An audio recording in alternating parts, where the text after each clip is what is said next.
Here, we do what others don't. Dream what others won't, driven to leap forward, determined to always give back.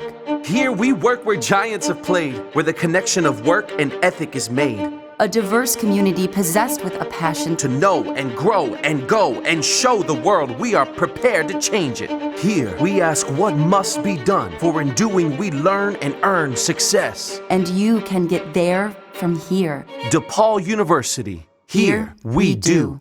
At Quinnipiac, we see more than a campus. We see a community built to ignite passions.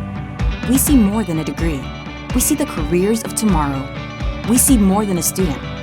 We see someone destined to make an impact.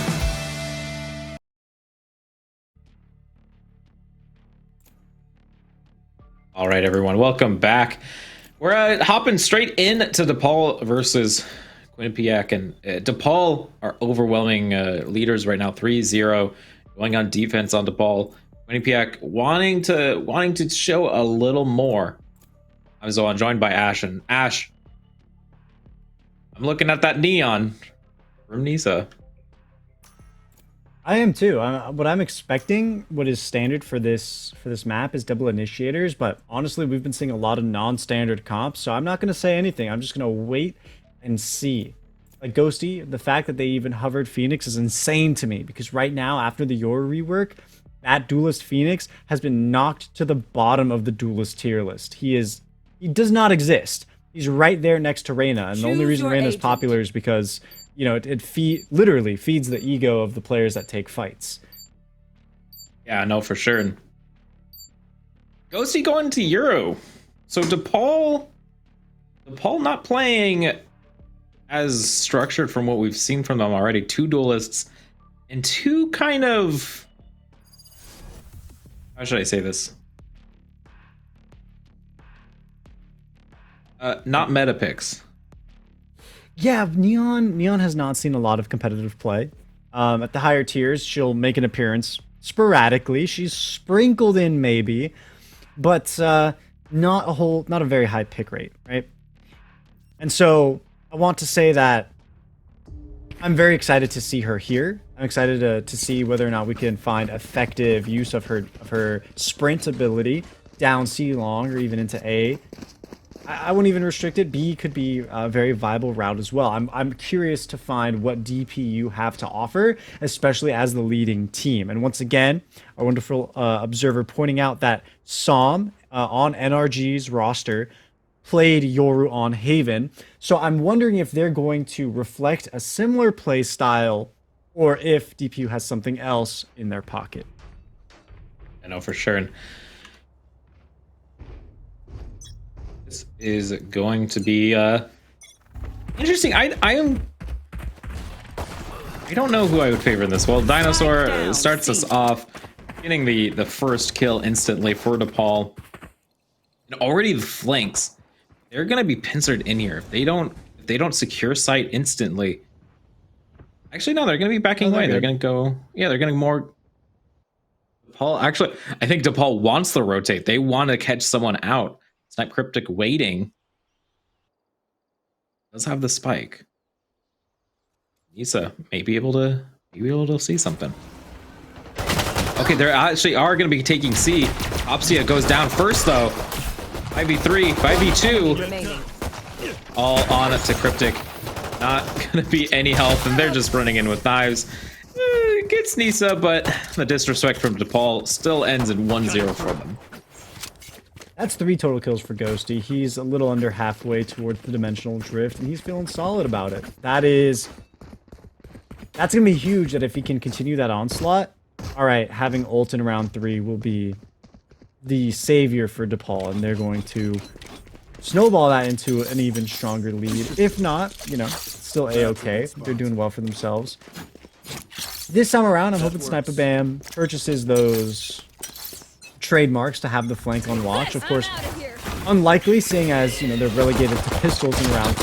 Nisei is going to come in hot. It's an electrifying entry, and they find one, and Jelly will collat others to leave a lone Sage alive, and Ghosty will send that person to the grave. So you can still have it. I literally looked down for 2 seconds, looked up, and the round was over. Oh, absolutely. It was in a flash. I mean, it looks like Nisei has made A site their home and is ready to fast swing everything. I don't think anyone would have got that reference. As I said, flash. Oh, and no, not a single person is gonna get that reference. But it's okay. I get that reference. Ash, do you get that reference? That is a negative. I think you're correct on your deduction. Yeah. Our producer is calling me old in the chat. I am not old. Honestly, here's the thing. I watched the movie Ted. They have that reference in it. That's why I understand it now. But anyway, going into this, Garage gonna be poked at. Gonna reveal to DePaul that Quinnipiac wants to posture towards mid. More defaulty this time. Snipe Cryptic looking at B, looking where Jelly is, but not to get the peek just yet. Jelly actually peeks right at the wrong time.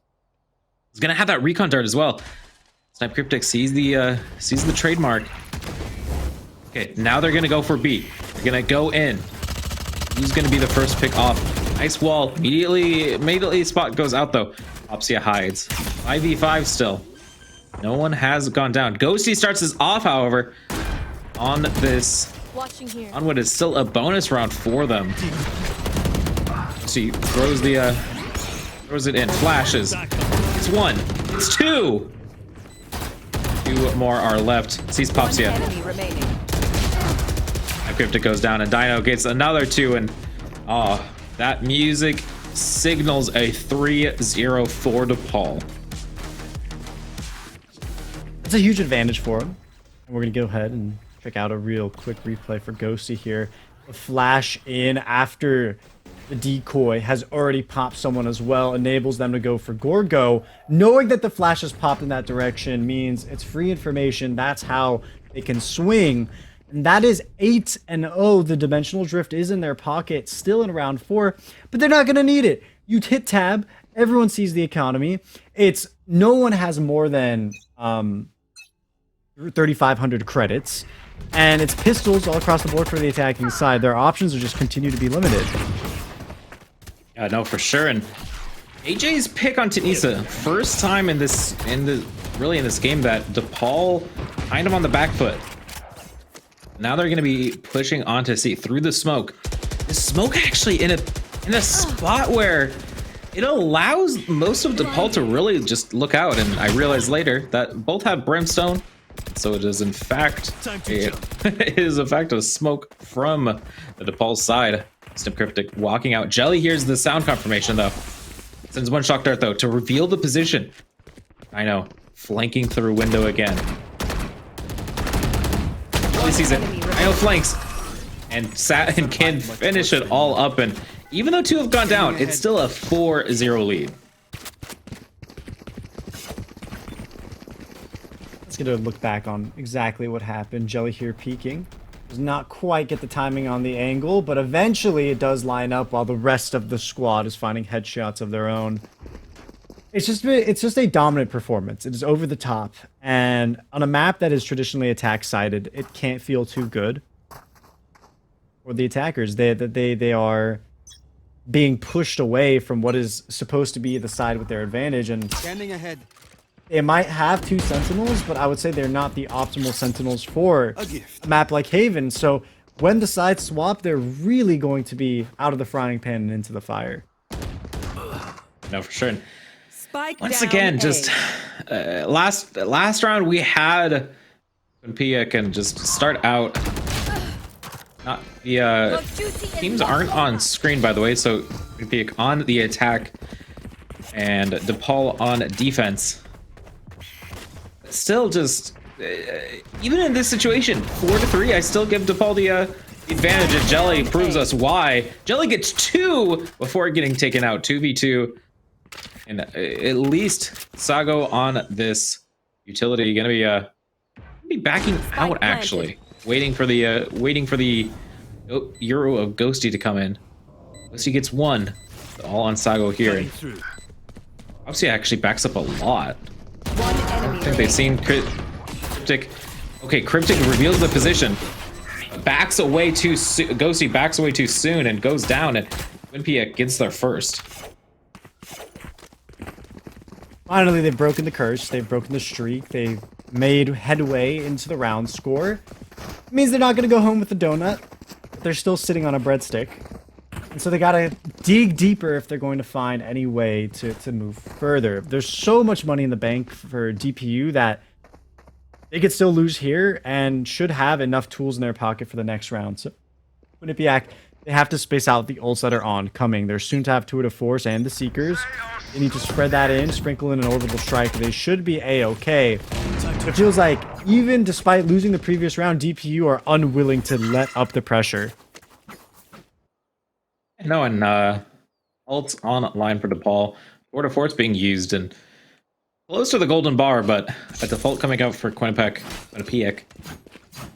More towards mid this time. Very structured look, I should say. But you're going to be pushing towards B. This B pushes haven't been working out well for them, especially as this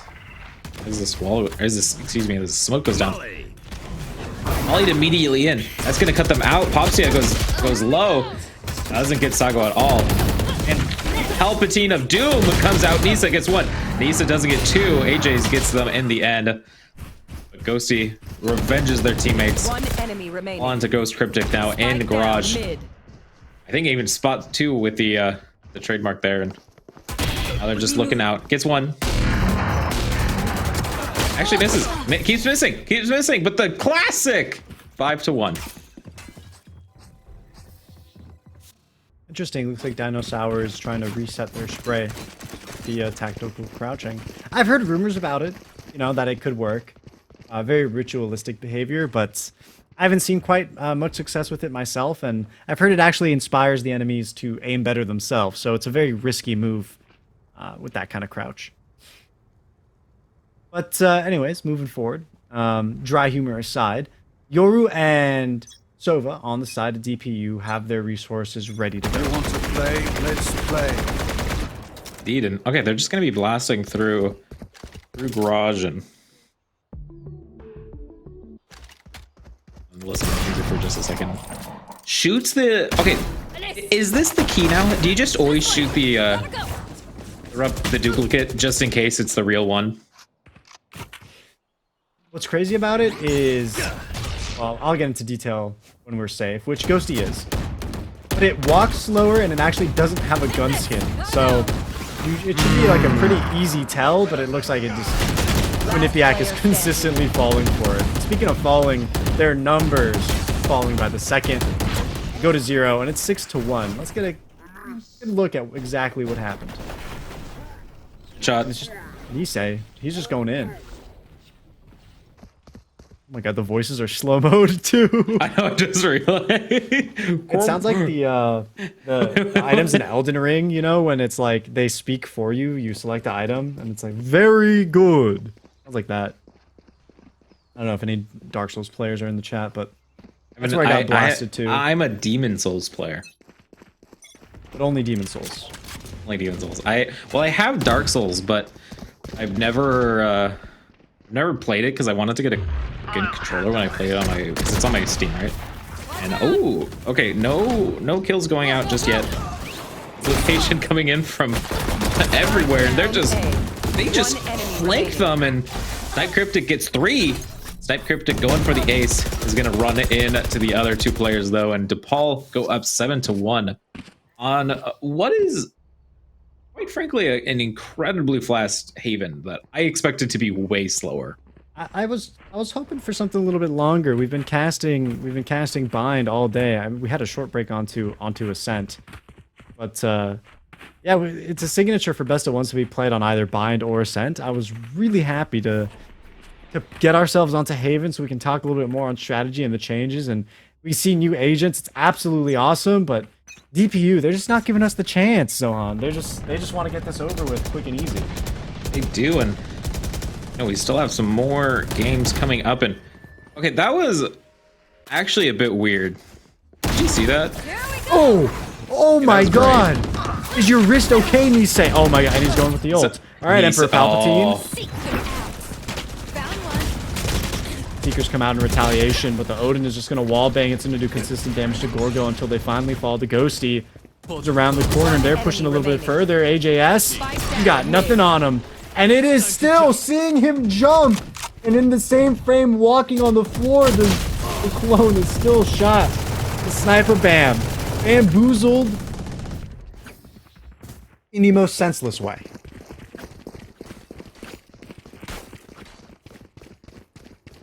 Here.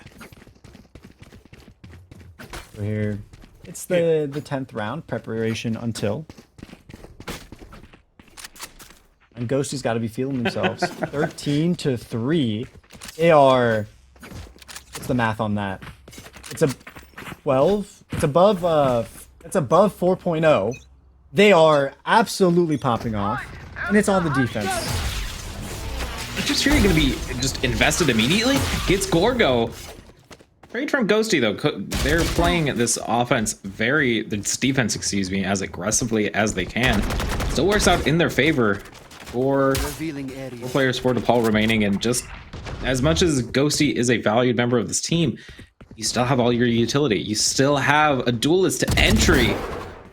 That's what they want. And okay, Popsia kind of it gives away the positioning where Quinnipiac is going. Picks up a Vandal for this team.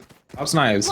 They're wanting to take this now. They don't want to wait any additional rounds. They want to just win it now. Who's gonna be planting? So you're gonna play aggressively. Pops it down, but goes down to Sago. Trademark gonna be destroyed. I know on such low HP. Still shoot though. Beautiful play by What? Nisa goes in and gets 2? And the Molly, I'm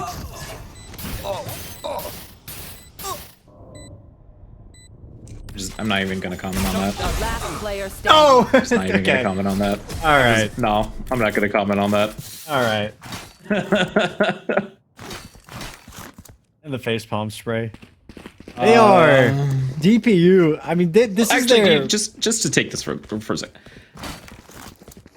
Please be respectful of your opponents, especially when you're on a live game. Everyone's gonna be watching. Everyone's gonna take that from here.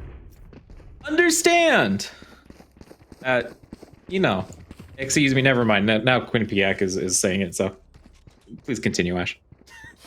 What? You're telling me? I mean, they're on a live show. They're making an event. This is their reputation. I don't think I've seen a DPU Valorant game where they aren't popping off and getting the face. I mean, they have a Sentinels-esque brand, you could say. One enemy remaining. Brand. Ooh.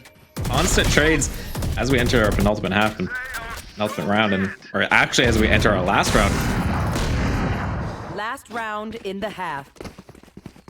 Just popped his tour de force at the end of the round.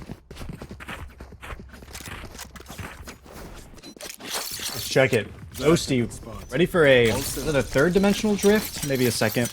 I can't count. That's why I'm not a math major. But he's ready to put that up here in the final round. It looks like it's going to be an aggressive C push. And luckily for them, there's a lot of Quinnipiac members out in the mid. And Deedon. Actually might work out for them. Ghosty's doing it! Ghosty's going for it, but backs away. Sniper band ready.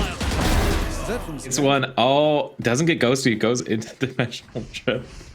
Ghosty finally went for it. Didn't work out, sadly. Nisa gets one. And gets another. And just absolute fun for these players right now. Gorgo with the Sheriff. All that is left. Not even Seekers to try to find anything. And can't even get the shot off Jeffy. Or Jelly, excuse me, not Jeffy. Jelly finishes out 11-1. Switching sides. And probably the only attacker's favored map of the entire pool. No shot. There's Breeze and Icebox. I would still say Breeze is CT favored. Breeze is brother. Have you seen the mid? Have you seen the middle of the map? Have you seen Mirage? Different game. I know what Mirage is. Yeah. Imagine Mirage as a Valorant map. You That imagine? would be. I don't know if that would work. I feel like with the buildings all in the way, all the lineups would be scrambled. Just imagining Viper walls. Like they would just cut off so much spaces. Well, anyway, we're gonna DePaul having to win one more. They're slow. They're crouch walking. This looks hilarious. This is no shot. Oh my! This cannot be what I'm looking at. And Nisei just goes in. They just completely. Yo, this is a massive disrespect. They're running in with the classics and they do not care. They know. They're going for another. Spike down A. It's chaos. It's absolute madness. 2 versus 2 situation. Dino Sour trying to escape with their life. 68 HP. Nothing left to do. AJS out in the long is going to find the angle, but none of the shots will connect. And Jelly in the spawn. They're going to find one. They push through Mr. Gorgo, and the attackers escape outwards. And it is a wraparound to heaven to try and find AGS, and they see him. They spot him walking out to a long. Indeed, but Spike? I think 30 they picked up seconds gonna be left. planted and Spike planted. so disappointed that this worked out for them because They're geniuses.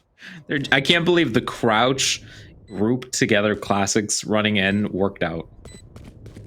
Stim beacon here. Now Running in, now is we're gonna spotted, knows where Jelly is, sees the contact, doesn't know anyone is in heaven. Chamber's actually already wrapped around to CT, and as AGS tries to make these peeks, he's gonna fall right into the line of sight. I think they're going for the knife. No. One enemy remaining. Dino Sour! This is it. I don't know if there's enough time. I don't think there's enough time. They're gonna get it anyway. 12-1 for the ball. But the unbelievable headshot from AJ's. Match point. Oh, what is this game?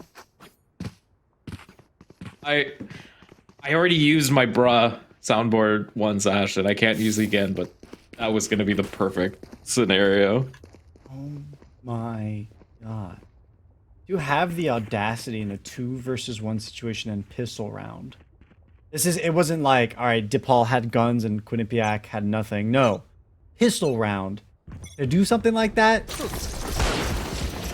they are feeling themselves. They are confident. That is all I can say. And they have no fear of anything that Quinnipiac is bringing to the table. Yeah, dinosaur going in with the Bucky. I mean, not even crouch walking, just running in. Snipe Cryptic gets 2, but Ghosty with the Vandal? Oh, they are feeling themselves in this game. Having a bunch of fun. Remaining. Decent headshots and not going to Attackers have win. anything happen. And When the world ends again. Paul wins 30-1 against KU in quite convincing fashion. 13-1s can still sometimes look closer than they really are, but that wasn't close. Okay, jeez, that was brutal.